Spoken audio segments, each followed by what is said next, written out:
Bienvenue au centre d'apprentissage SAFI. Cette vidéo portera sur l'analyse et le dimensionnement d'une poutre de bâtiment. Tout d'abord, pour créer notre modèle, nous allons aller dans les options du grillage pour modifier les espacements selon l'axe X et Y. Si l'on commence par l'axe des X, les trois premières portées ont des espacements relatifs de 3,1 m et la dernière portée a un espacement de 2,3 m.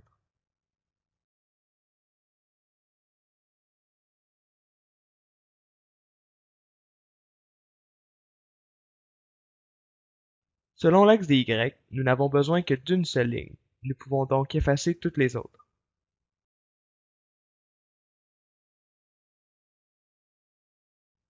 Ensuite, nous allons créer les membrures avec l'outil d'ajout des membrures.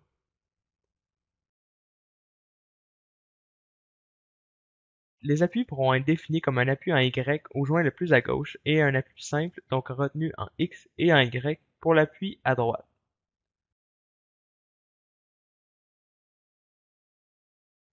Ensuite, nous allons définir les sections pour les membrures. Nous allons les sélectionner, aller dans l'option Attributs de membrure, section non standard, et nous allons créer une section en T. Le matériau est du béton de 30 MPa.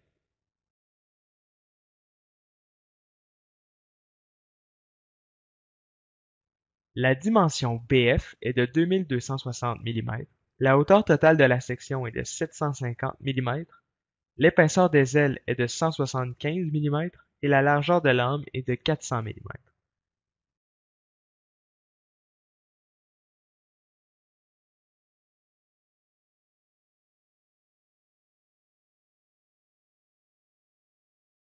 Cette option permet de voir et de modifier, au besoin, les propriétés de la section. Nous allons aussi réduire l'air considéré pour le poids propre car on ne veut pas considérer les ailes de la poutre. Maintenant, nous allons aller définir les charges de base. Étant donné que ce problème requiert deux configurations, nous allons créer une charge morte et une charge vive pour chacune des configurations.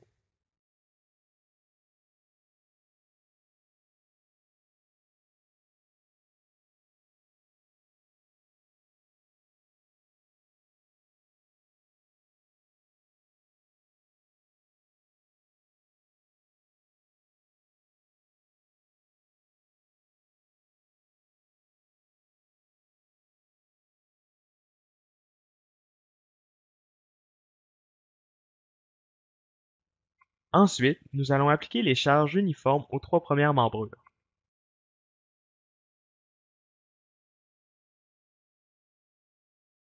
Nous allons commencer par les charges mortes de la configuration A.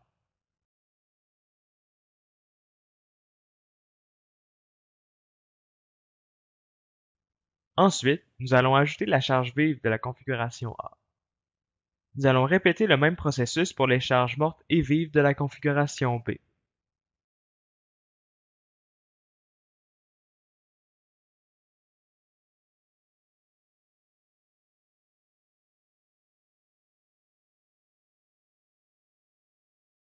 Nous pouvons voir un résumé des charges selon les différentes charges de base ici.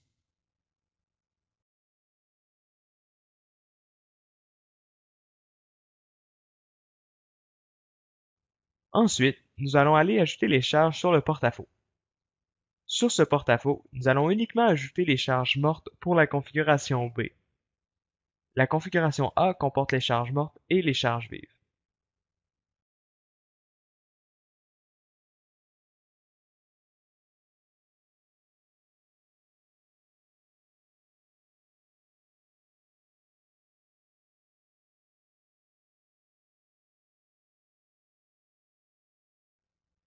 Nous pouvons voir que toutes les charges sont appliquées tandis que le porte-à-faux reçoit uniquement les charges mortes.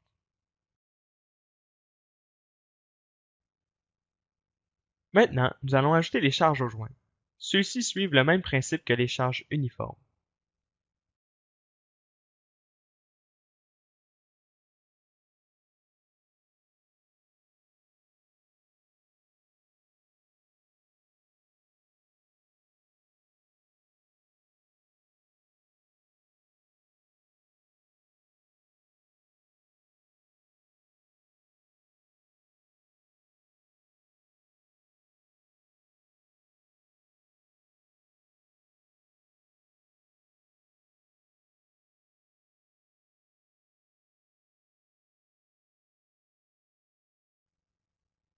Maintenant, nous allons créer les combinaisons de charges. Dans cet exemple, nous allons avoir un total de 5 combinaisons de charges. En résumé, les combinaisons de charges représenteront les divers cas de chargement pour les deux configurations demandées.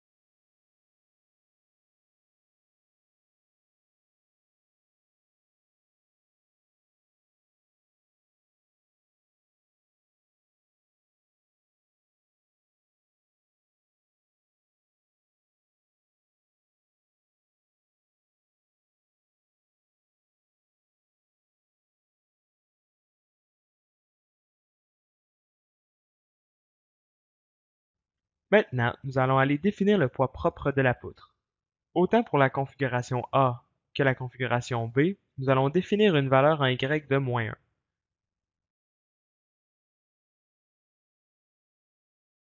La flèche bleue indique que le poids propre est bien activé.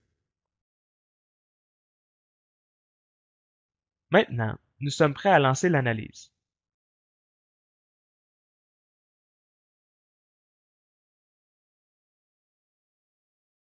Graphiquement, nous pouvons voir les moments selon les différentes combinaisons de charges. Nous pouvons voir que la combinaison 1.4DA a le moment négatif le plus élevé et le cas 2 de la configuration B a le plus grand moment positif à 1069 kN/m.